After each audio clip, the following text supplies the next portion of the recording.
नमस्कार मित्रों। आज फिर आपका स्वागत है इस YouTube चैनल अगला नज़रिया में। जैसा कि विगत दिनों से हम लोग कोरोना पर ही चर्चा करते आए हैं, आज भी हमारा मुख्य विषय कोरोना ही है। मैंने पिछले अंक में चर्चा की थी कि देश भर में इस समय जमाखोरी और कालाबाजारी का बाजार गर्म है, ये चल रहा है। इस पर कोई रोकथाम नहीं हो रही है। हमारा स्वभाव बन चुका है कालाबाजारी जमाखोरी करना, वो सभी जगह जारी है। यहाँ तक कि अब तो प्राइवेट हॉस्पिटल में और भी नई चीज़ें समझ में आ रही है कि मरीजों की भी जमाखोरी चल रही है। कि कभी कई नोएडा में डीएम ने खबर आई है कि डीएम ने वहाँ पे नोएडा में एक प्राइवेट हॉस्पिटल से लोगों को बाहर निकाला है, क्योंकि जबरदस्ती वहाँ पे बेड फ्री हुए थे। ये सब चल रहा है। इसी बीच में एक और खबर आई कि उत्तर प्रदेश गवर्नमेंट ने कहा है कि जो गलत खबरें फैला रहे हैं कि ऑक्सीजन की कमी है या बेड्स की कमी है, उनके खिलाफ कार्रवाई की जाएगी। ये सब करके लोगों को और ज़्यादा डराया जा रहा है। इस विकट परिस्थितियों में जो बहुत ही खराब स्थिति है, इसमें जहां हमें पॉजिटिविटी जो कि बहुत कम है उसकी आवश्यकता है, तो उसकी जगह नेगेटिविटी फैलाई जा रही है। जहां हमें अपनी सच्चाई देखने की बात है या दिखाने की बात है, वहाँ दिखाना चाहिए, लेकिन डराना नहीं चाहिए। डराना जहाँ चाहिए वहाँ हम डराते नहीं हैं।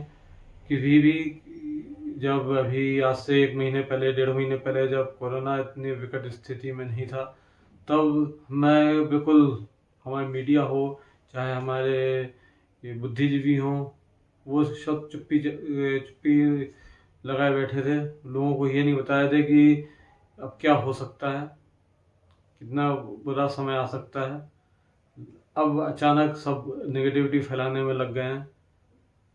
कोई भी, चाहे पक्ष हो चाहे विपक्ष हो, इसकी राजनीति जम के कर रहे हैं। अभी दिल्ली के एक नेता, जो आम आदमी पार्टी के संजय सिंह जी ने, उन्होंने कुछ उल्टे सीधे अपने ट्वीट कर दिए, जो काटे फटे कुछ थे, वीडियो थे, वो ट्वीट कर दिए। उससे काफ़ी गलत असर गया।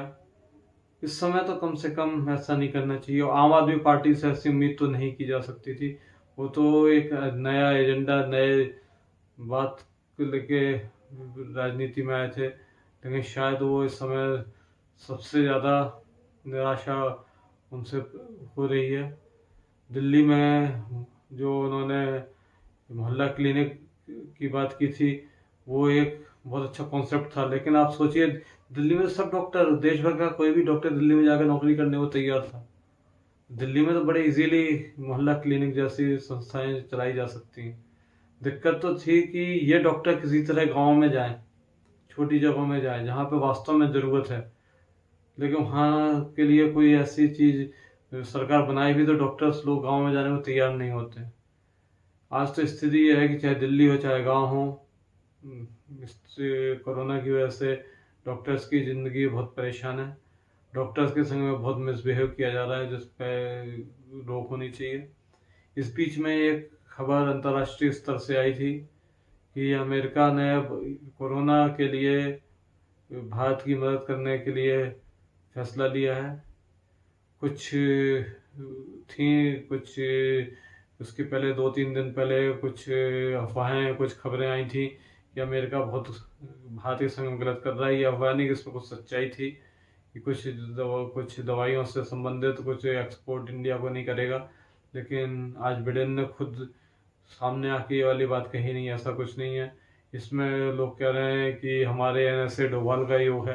अगर डोभाल का कुछ योगदान है तो ये तो अच्छी बात है, हमें इसका स्वागत करना चाहिए कि हमने एक बार फिर अपने, जिसको सरकार ने एनएसए बनाया है, जिस व्यक्ति को, उसने अपने काम में सब, कहीं ये उसका काम नहीं था लेकिन कूटनीति में सफलता प्राप्त की। इसके अलावा एक दो कुछ नेगेटिव खबर भी कह सकते हैं, या जो शायद आम हिंदुस्तानी को अच्छी नहीं लगेगी, वो खबर है कि पाकिस्तान ने भी भारत को कोरोना के समय मदद देने की बात की है।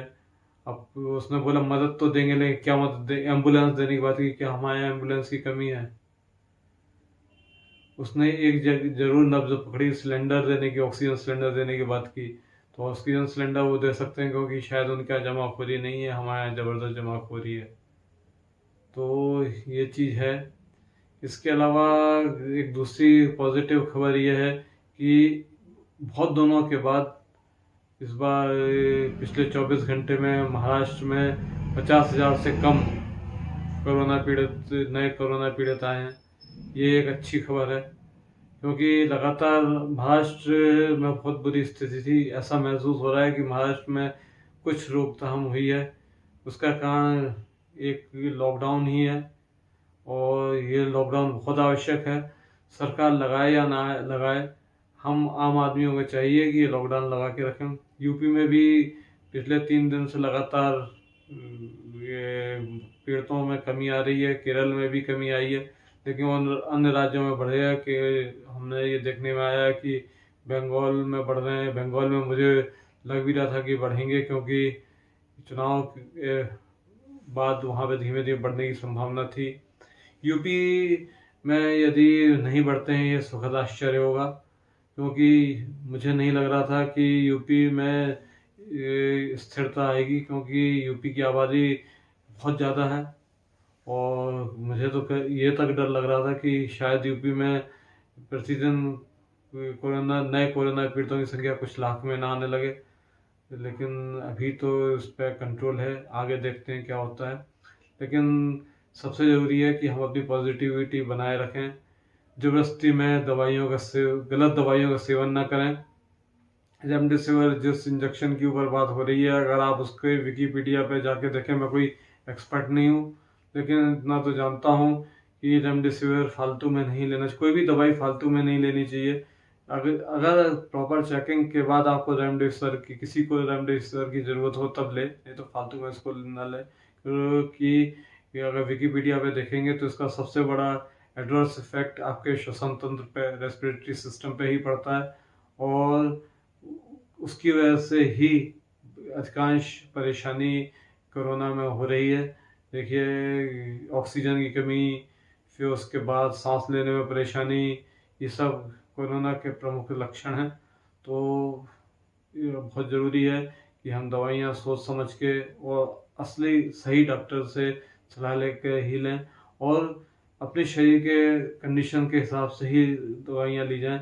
बड़े डॉक्टर्स ने, एक्सपर्ट डॉक्टर्स ने, एम्स के डॉक्टर गुलेरिया इत्यादि ने बताया है कि अधिकांश कंडीशन में आपको ज़्यादा परेशानी की ज़रूरत नहीं है, घर से ही सब कुछ आप इलाज किया जा सकता है, कि हमें इतने ज़्यादा पैनिक होने की आवश्यकता नहीं है। और हम इसमें अगर थोड़ी सावधानी रखें और अपने ऊपर कंट्रोल रखें तो हम कोरोना से ही बच सकते हैं।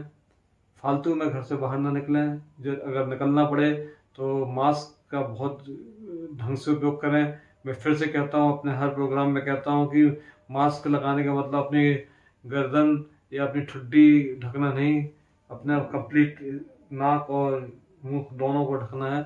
ये अभी भी लोग नहीं सुधर रहे हैं, ये बहुत आवश्यक है कि हम इसको ढकें, और हमें बार बार हाथ धोएं और सैनिटाइज़र का उपयोग करें। अपना ध्यान रखें। धन्यवाद। जय हिंद। जय राम जी की।